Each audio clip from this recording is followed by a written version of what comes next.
नितिन जी, मैं पूछना चाहता हूँ, जैसे भी आप कह रहे थे कि आत्मा शरीर में कहाँ रहती है, तो बहुत से लोग कहते हैं कि आत्मा जो है वो हृदय में रहती है। तो मैं ये सोचता हूँ कि आत्मा जो है हमारे पूरे शरीर में व्याप्त रहती है। क्या ऐसा भी कोई ठिकाना है कि भाई एक ही जगह वो शरीर में कहीं बैठी हुई है?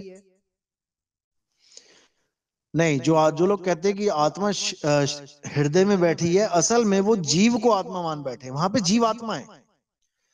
वह आत्मा देखो, आत्मा और जीवात्मा में फर्क है, फिर समझ लो।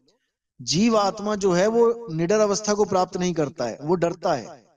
जीव सोई जो जुग जुग जीवे उत्पत परलय माही, देह धरे भर में 84 निर्भय कबहू नाही। वो जो शरीर के दिल वाले पार्ट में जो बैठा है वो जीवात्मा है।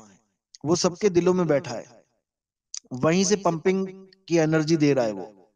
लेकिन जो आत्मा है वो अलग चीज है। वो अजूनी है, वो शरीरों में नहीं है। उसी आत्मा का नाम सतनाम है और जीव का नाम है सोहंग। जीव सोहंग है और आत्मा सतनाम है। एको सतनाम कर्ता पुरुष, निरपौ निर्वैर। वो निर्भय है और निर्वैर है, जो आत्मदेव है।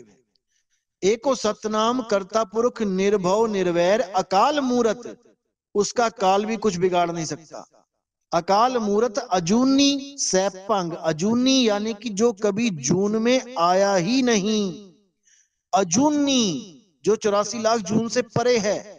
लेकिन ये जो जीव है ये तो जूनों में भटक रहा है। ये जूनों में भटक रहा है। जग में जीव अनंत, न जाने पीव को। अरे बहुत कहा समझाए 84 के जीव को। लाख 84 के जो जीव हैं वो भटकते ही रहेंगे जब तक आत्मज्ञान को प्राप्त नहीं करेंगे।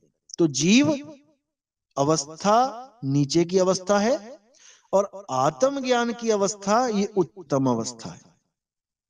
और आपने बोला जो पूरे शरीर में जीव है या आत्मा है, ऐसा नहीं है। पूरे शरीर में चेतना है।